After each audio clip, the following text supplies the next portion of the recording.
Bonjour chers amis de e-Tourisme TV, vous qui nous suivez sur la chaîne de l'information touristique, bienvenue dans votre émission Parlons Tourisme. Tey suñu émission bi nag dañ koy def ci ñaari kàllaama, c'est-à-dire on va faire l'émission sur notre langue locale et en même temps en français. Donc avec mon doyen, Père Kopa Ndiaye. Bonjour Père Kopa. Bonjour Ablaye. maa ngi lay nuyu Ablaye di la ziar, c'est un plaisir encore ce dimanche de vous rencontrer. Tey nag dimanche bi dañu jël benn thème boo xam ne dama lay bàyyi nga énoncer thème bi. defe naa ne dina am solo trop. thème bi dina am solo trop Ablaye. Moi je pense que tey li ñu indi dafa am solo. dafa bokk ci secteur bi quel patronat pour le tourisme sénégalais. tourisme sénégalais ban patronat la mën a am. Parce que patronat nag c'est incontournable dans le tourisme sénégalais ban façon patronat lañ mën a am loolu la ñu war a waxtaanee tey. waaw donc su ñu ñëwee ci patronat defe naa ne mooy patron yi nga xam ne ñoom ñoo am hôtel yi.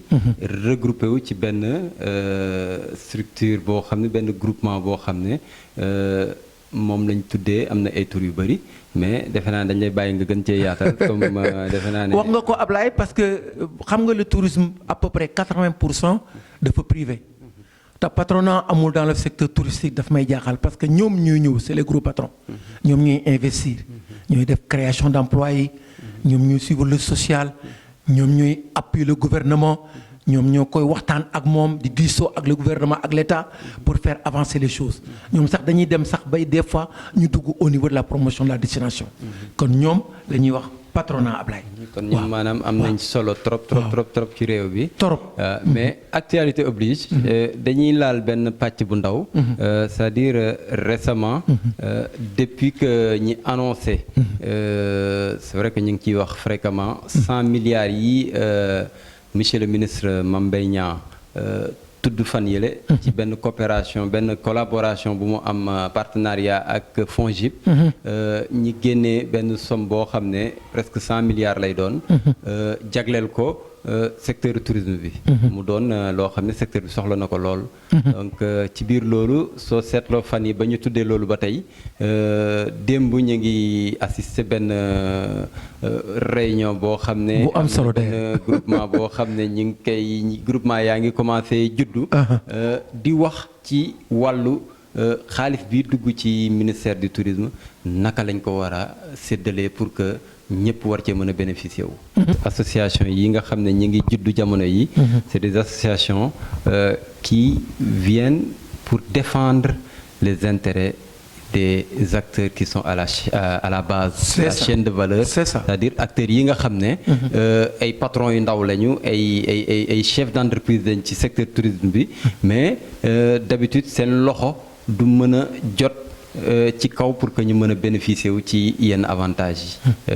association yi ci juddu léegi ñi wax ci sànq benn bi ñu assisté woon démb.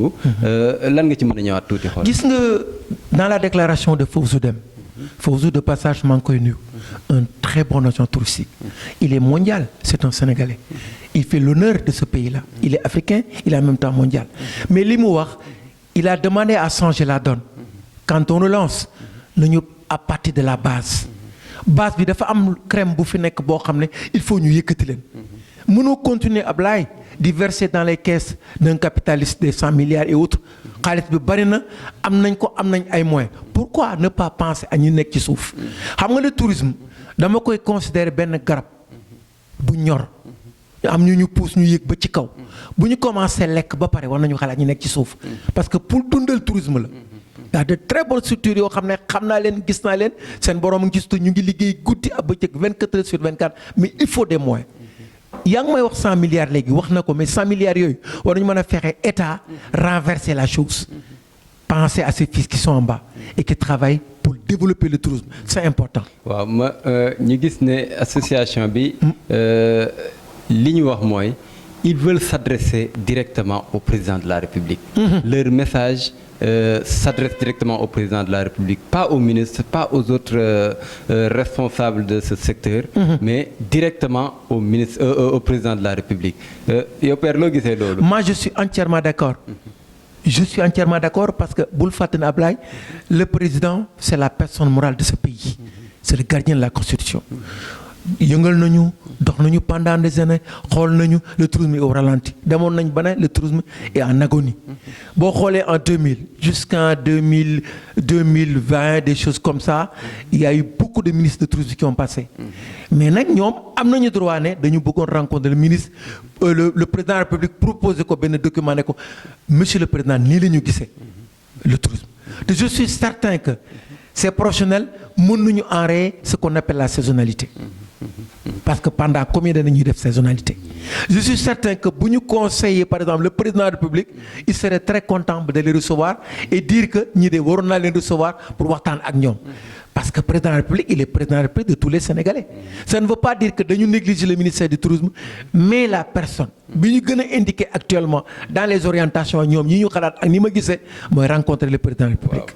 Parce que si nous dégloatez M. Demfaouzou, je saluer au passage aussi, li mu wax mooy dafa nettali ne dafa am benn daje bu mu mosoon a teewe boo xam ne président waa secteur du tourisme bañ ko ne secteur bi doxul mu ne mais dégguma leen ngeen yuuxu da ngeen a war a yuuxu pour que ma xam ne seen secteur am na problème parce que pour man secteur bu ne tekk rek mi ngi dox donc ñi gis ne kon secteur du tourisme war nañu xoolaat bu baax communication bi ci nekk c'est-à-dire comme président nee na yuuxu nekkul fenn lu dul génn ci médias yi wax fexe ba médias yi di diffuser un maximum possible lii doon jàngoro secteur du tourisme kon père man dama jàpp ne président wax ak moom kon jot na gis nga Ablaye waxu président dañ koy analyser il faut ngay lire derrière les lignes derrière la pensée de quelqu'un d'autre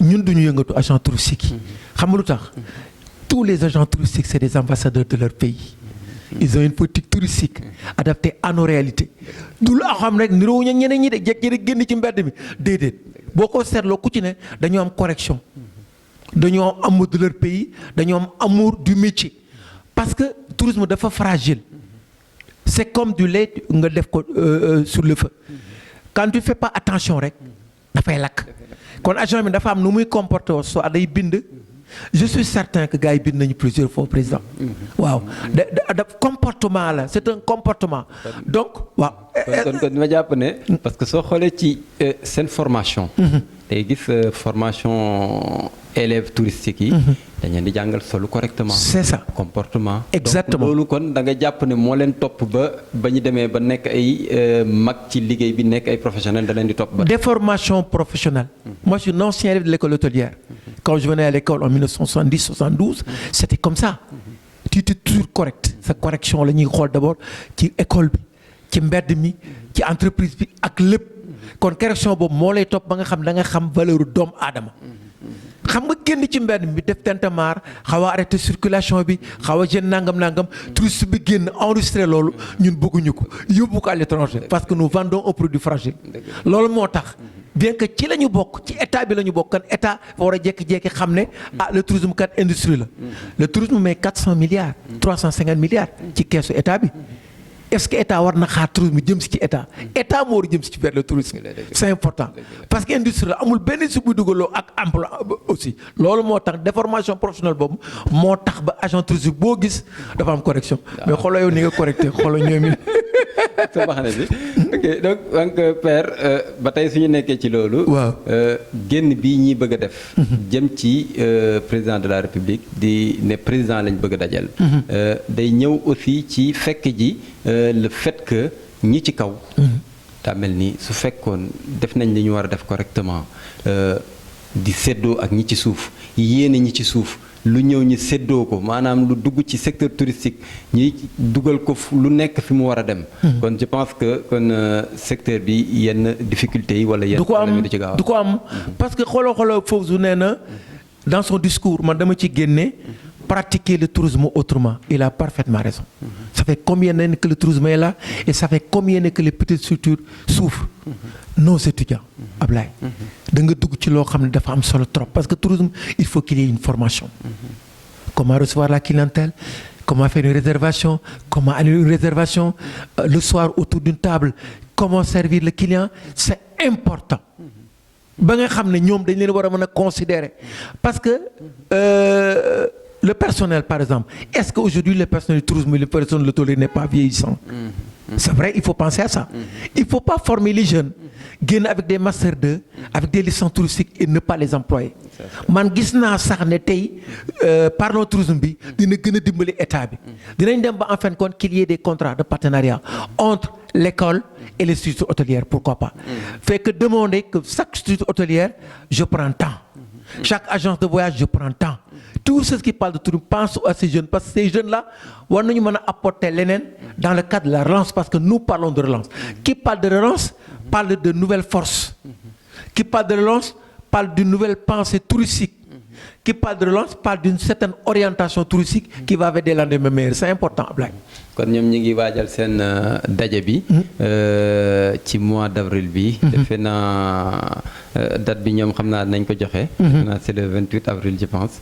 donc ñoom xam naa ne dinañ gën a lancer appel ñu ngi oo nag acteurs yi pour que ñu ñëw jàppale leen ci. donc ñun aussi suñu wàll mooy que ne lépp loo xam ne war na mën a suqali tourisme bi war na mën a jàppale acteurs yi ñun aussi ñu wax ci. mais dañuy ñëwaat léegi père si suñu thème bi ñu jël mi quel patronat pour le secteur du tourisme. Donc un secteur qui a besoin vraiment de partage, de communion. C'est vrai que quand on parle de patronat, j'ai comme l'impression que dafa am benn groupe bu ndaw boo xam ne ñoom ñooy patron yi mag yi. def seen benn cercle fermé barricade ko ba nga xam ne kenn mënu cee dugg blindé ko def ci lépp kenn du ci dugg ñooñu daa mel ni ñoom ñooy wax ak président de la république ñooy wax ak ministre yi lu ñëw ñoom ñoo ci njëkk a jot su leen neexee. te lu leen neexul am du fi am. waaw daa mel ni loolu père seetlu nañ ko ci secteur bi te loolu aussi defe naa ne doxalul affaire bi. Ablaye, c'est la réalité. Aujourd'hui tu demandes à un petit commis de restaurant c'est quoi le patronat. Dans ton secteur du ko mën a xam. ndax patronat bi dafa war a doon une maison de verre. transparente. Permettre aux gens de comprendre réellement. tey waroon na am sax les portes ouvertes du patronat dans le tourisme. wax nit ñi lan mooy seen liggéey. wax nit ñi seen apport. avec le gouvernement sénégalais. wax nit ñi seen apport ak lan la ñuy indi le ministère du tourisme. lan la ñuy indi dans le cadre de la promotion. touristique lan la ñuy indi sur le plan social. C'est important parce que tourisme dafay absorber des emplois. L'hôtellerie la même chose mais est-ce que tey aujourd'hui des gens comme nous comprendre ñu réellement parce que le patronat c'est les investisseurs. C'est les investisseurs dans tous les secteurs de l'hôtellerie et du tourisme. mais ñooñu war nañu mën a fexe ba tey ñu am benn rapport avec les petites structures qui sont en bas. nañ leen mën a jàppale pour ñoom tamit ñu jëm ci kaw. C'est important parce que bu ñu nee patronat appui la ñu xalaat. Est-ce que patronat bi dans la formation ñu ngi ci dans la formation. Ça aussi c'est important Ablaye. parce que sóoraale aussi la relève aussi hein parce que ñi nekk ci patronat bi yëpp actuellement. ay mag lañ ay màgget bari na ay màgget bari na donc ñu war a xool aussi naka lañ koy mën a yeesalee encore. yeesal bi gën a yaatal. sóoraale ci directeurs yi ndaw yi ñoom ñëpp ay patrons lañ. bien que on dit souvent que tourisme moom 80% c'est privé. D'accord c'est privé mais quand même war nga xalaat ne c'est tout un ensemble. Le tourisme est tout et tout est dans le tourisme. Et là où s'installe le tourisme la pauvreté recule. bu nekkee seen bopp dinañ qu'est-ce que je puis faire pour les travailleurs qui sont en bas. Qu'est-ce que je puis apporter par exemple pour participer à la réduction de la pauvreté. Parce que l'Organisation mondiale du tourisme waxoon na ko ils ont rassemblé tous les grands cadres mondiaux à Johannesburg en Afrique du Sud. Mais à partir de maintenant gis nañ ne les gens pourront manger qu'à peine mais continueront à voyager. Et pour que les gens se comprennent il faudrait qu'ils se rencontrent il faudrait impérativement qu'il y ait des voyages. ñun nag léegi tourisme bi dañ koy jël mu participer ci ndóol gi. C'est important.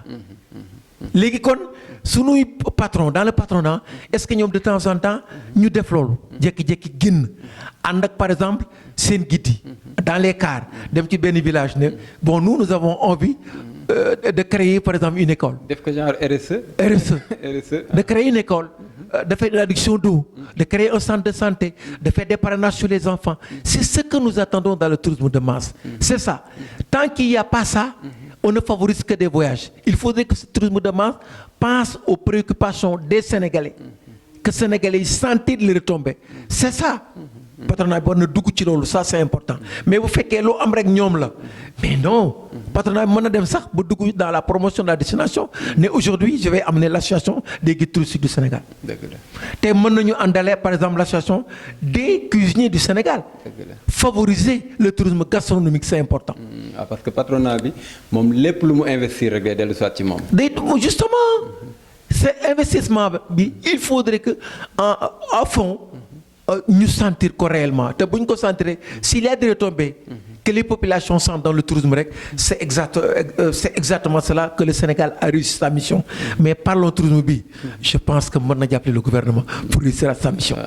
kon léegi ñu jàpp ne koppar yi ñu dégg koppar yi takk yi ñu dégg mu dugg si ci réunion keroog démb bi aussi wax nañ ci étudiants yi jeunes étudiants diplômés yi actuellement ñoom ñooy avenir u tourisme bi waxoon nañ ci émission bi passé mais aussi war nañ leen a gën a may doole keroog suñu invité bi waxoon na ci gën leen a jàppale aussi ci ñoom ñi mën a teel a doon ay entrepreneur c'est-à-dire pas que ne da ngay génn ak say diplôme rek dem uti ji liggéey. non génn nga ak say diplôme tu as de l'expérience. ñu jàppale leen naka ngay entreprendre benn affaire. pourquoi pas. comment faire pour entreprendre des actions dès la sortie de l'université peut-être mën nga manquer toute expérience mais après un stage à gauche. ça vient c'est le terrain. Ouais. Tu sais il faut une très bonne théorie. Et généralement dans le cadre touristique il faudrait que cette théorie soit liée à la pratique. Mais loolu lépp état moo koy ubbi Ablaye. Tu fais des universités les gosses sortent avec des masters. boo yóbbu ni ñuy jàngi tourisme pour lan la c'est pour parfaire le tourisme. C'est pour parfaire le service du tourisme. Moi j'ai eu la chance de rencontrer beaucoup de gosses qui préparent leur master dama leen di encadrer au niveau de Mbour. étudiants yu bëri dañu may seet au niveau de Mbour ñuy ànd ak ñoom di leen encadrer. Mais tey normalement war nañu commencer d'abord l'entreprise et l'université. Fexe ba gosse bi dans sa théorie d'une semaine mu dem une semaine en pratique. Ou bien dans sa théorie d'un mois il va en pratique parce que il faut suivre. Il faut tout de suite doit la réalité touristique. Donc booy former nit waroo ko former rek bàyyi ko mu dem. Nous perdons des cadres. War nañu mën a fexe ba sax s'il le faut ñoom ñuy mettre des associations DG ensemble de 10 à 15 état financé leen ñu commencer un travail. Pourquoi pas? Et ce travail-là soit lié avec les agences de voyage, soit lié avec les grands tours opérateurs et autres là, di dimbali xale yi ñu gën a mën a avancer. Parce que il faut à partir de maintenant penser la relève wax nga dëgg. Mais nit ki man gis naa des garçons yoo xam ne ils ont le master 2, ils l'ont accroché, ils sont devenus pêcheurs, ils sont devenus autre chose parce que nee nañu trouvé ñu emploi. Mais ñu ci ba dama leen fexe leen ba yéen seen bopp ngeen regrouper wu autour d'une suite ngeen liggéey. L'État ne peut pas donner à tout un chacun de l'emploi. Ça il faut le dire. Mais État mën leen a orienter. tey bu ma sañoon par exemple état mën a fexe en rapport ak agence de voyage les grandes structures hôtelières et autres que au moins ñuy tibbee ci booy génn ñuy demander les patrons de leen recruter. Recruter pourquoi pas dire que entreprise bi kat jël na ñaari ñu am master 2 entreprise bi jël na kenn kay jël na nangam l'État peut faire ça c'est une très bonne politique permettre aux gosses de voir réalité tourisme lan la ndax ëllëg ñi fi nekkoon dañuy dem ba mënatuñu. mais métier bi demandé wul ko màgget ba mënul dox de. dagguma la sax mais ils vont apporter du sang neuf. mais justement dans les structures hôtelières. bu ñuy wax relance sang neuf la relance c'est autrement une nouvelle vision sur le tourisme la ñu war a teg sur la table. parce que tourisme day dem ba en fin kon li nga jël sa option bi nga jël dafay màgget. il faut avoir le courage de dire que ce balnéaire là il est vieillissant. Ce balnéaire. Touriste dafay bëgg toujours lu bees dem nga bañ ne mur bi boo ko peinturé en bleu sax dans 2 ans changer couleur yi c'est ça la logique de l'hôtellerie. mais da nga koy wax souvent. waaw ne tourisme balnéaire bi ñi ko fi indi woon pour seen intérêt personnel la woon. jeex na parce que ñoom loolu la ñu soxla woon. waaw donc suñu demee ba ñoom li ñu bëggoon jeex. léegi les Sénégalais doivent prendre en main. Secteur touristique bi c'est-à-dire orienter ko selon les intérêts de notre pays et les réalités de notre pays aussi. Tu as tout dit. que l'État doit prendre en charge son tourisme, réorganiser ko et orienter ko, c'est important. La station balnéaire de Saly, la requalification de Saly, Ablaye, s'avère nécessaire. Le Saly, le balnéaire, il est vieillissant. Il faut requalifier Saly dans le domaine culturel. Moi, je pense déjà tout de suite en tourisme culturel. C'est important. Donc dañuy ñëwaat encore ba tey ci patronat yi. Parce que su fekkee patronat bi ci kaw organisé wu na. doxal wàccee. mais day dox ba ci jardinier bi ci hôtel bi. Bien sûr dañ koy sentir. ñëpp a koy sentir. mais dañ koy sentir Ablaye. lii ñëw su fekkee dugg na ba ñëpp séddoo ko correctement. pas séddoo du séddoo lebale la wala état moo xam nu muy defee nu muy joxee xaalisam parce que ba tey du comme li ñuy pàccoo ni ñu koy waxee du séddoo wala affaire yooyu noonu. mais selon ay besoins ak aussi selon ay critères yi état bi teg. donc mais critères yi aussi ñu gën ko oyofalal ñenn ñi. oyofalal leen ko ba nga xam ne ñi ci suuf ñi bàyyee leen xel bu baax a baax pour que ñu mën a bénéficier wu ci financement yi nga xam ne dañuy ñëw donc ay prêt lay doon donc ñu xool naka la ñuy fexe ba ñi ci suuf te di indi ay clients yoo xam ne aussi kenn xamul ni ñu doy parce que hôtel yi ndawaan yi léeg-léeg soo xoolee période bi tourisme su doxul ba doxul ñoom ñooy ëpp client que hôtel yi mag. mais bien sûr Ablaye donc ñooñu aussi ñu bàyyi leen xel aussi. waaw gis nga Ablaye. moi je pense que le patronat bu defee un très bon programme touristique dina dem ba enrayer ce qu'on appelle la saisonnalité. Toute l'année, on va parler de tourisme, c'est important. Pourquoi 30 ans, 35 ans de saisonnalité, le patronat est là. On a réfléchir. Comment le patronat pourrait faire pour mettre en place ce tourisme intérieur? C'est une manière d'enrayer la saisonnalité. Nan la état di mën a le patronat di mën a def ba penser au petit jardinier comme tu as dit. Et le petit jardinier là, il est important. Chaque personne est importante dans l'entreprise. Chaque personne est importante dans une entreprise. C'est une chaîne. Chaque maillon. Justement, dans la patronat de cette chaîne de valeur, ñu gën ko amplifier ku di sentir sa bopp. Que li ma la wax léegi ne la que les retombées ñëpp di ko sentir c'est important. Mais bu fekkee ne da nga ne am naa xaalis man qu'il y ait basse saison ou saison haute sama yoon nekku ci déedéet dañu bëgg tout le temps ngay xalaat ki nga xam ne bëgg nga ko jële ci suuf indi ko ci kaw. C'est ce bouton là que les Américains disent il faut partir du bas et tisser vers le haut.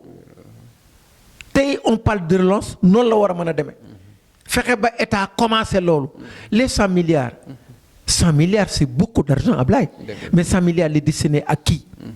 Et des 100 milliards, il ne faudrait pas qu'il y ait une coloration politique. Les 100 milliards, moi je vois la donne, changer la donne. Pourquoi ne pas confier les 100 milliards aux militaires? C'est mon idée, Ablaye. Je suis sénégalais. Au moins les militaires, ils connaissent qu'est-ce que c'est que la hiérarchie. Commandant brigade, commandant nangam, et puis dañuy def suivi. Il y a des choses yoo xam de temps en temps dañuy encore changer.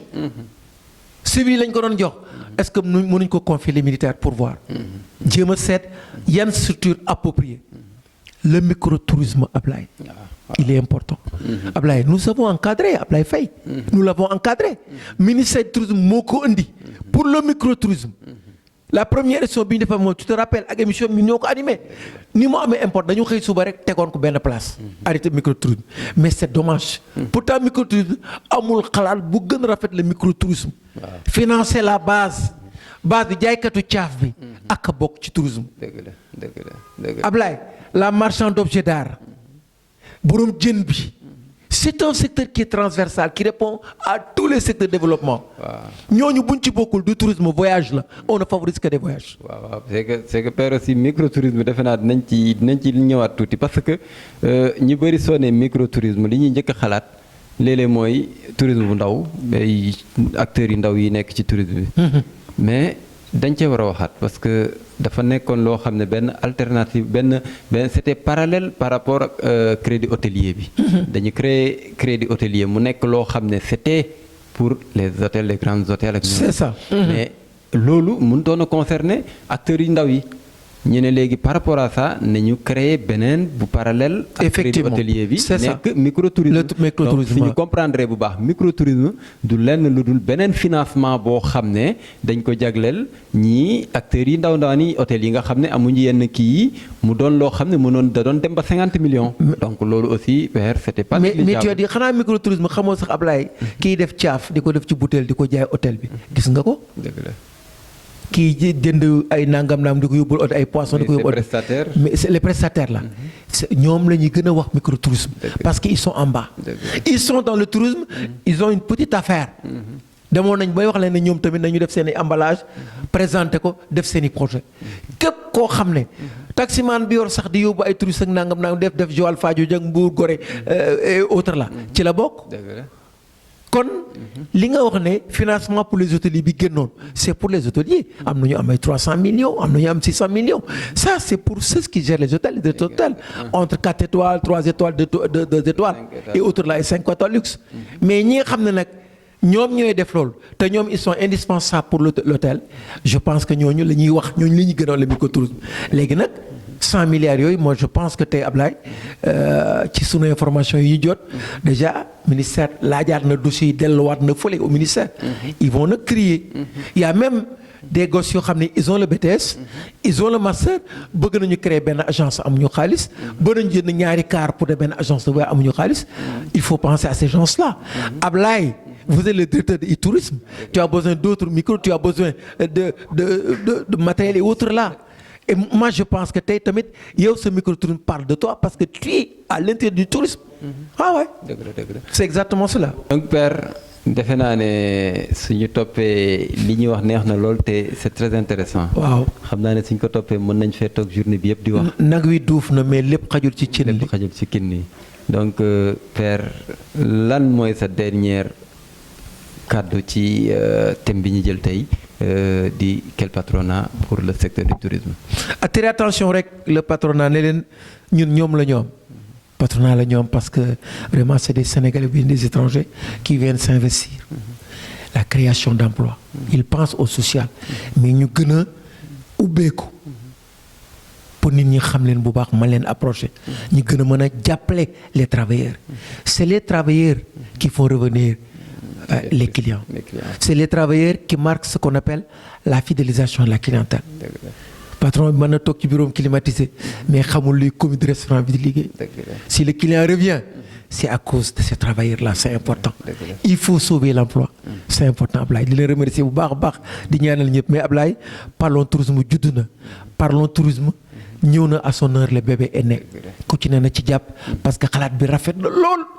musuma gis xalaat bu mel nii lan la ñuy ñëw pour apporter un plus au tourisme sénégalais et s'il apporte un plus au tourisme sénégalais c'est apporter un plus pour l'économie sénégalaise. mais ñoom je vous remercie ñoom dañoo war a fay droit d'auteur parce que dañu fekk suñu émission parlons tourisme. dañu ci fekk. mais ba tey maa ngi attirer attention seen attention parce que parlons tourisme ñun ñoo ko moom. émission la waaw it tourisme moom moo ko créé. waaw mais ba tey Ablaye ñun ndey ji seex lañu quoi. parce que tourisme moom le tourisme est l'affaire de tous Ablaye moom lay jeexale. et quel que soit l'endroit où il est pratiqué, il est centré sur l'homme et doit être basé sur le respect de l'autre. Ablaye, je vous remercie et bonne continuation. Merci encore Père Kopa wax ci vraiment rafet na lool te defe naa ne li ñu wax autorités yi nañ ko dégg li ñu wax patron yi nañ ko dégg donc yéen ñi ñuy seetaan ci e-tourisme TV tey émission bi dañ ko def ci wolof en même temps di ci laal tuuti français loolu aussi dañuy permettre ñi gën a yaatal parce que am na ñoo xam ne ñu ngi ci dëkk bi bëgg a déglu li ñuy wax mais des fois day xaw a jafe ci ñoom donc di excuser aussi auprès de nos internautes qui nous suivent fréquemment en français donc cette fois-ci on a voulu un peu aller en wolof pour permettre aussi à ceux qui sont au niveau local et qui veulent savoir ce qu'on fait, qui sont intéressés par ce qu'on fait et vraiment qui souvent ont du mal à comprendre ce qu'on dit. Donc de ce fait, cette émission-là a été faite presque à plus de 80% en wolof pour permettre à ces gens de bénéficier. Donc nous vous donnons rendez-vous très bientôt sur e-tourisme TV, la chaîne de l'information touristique. Merci et à très bientôt.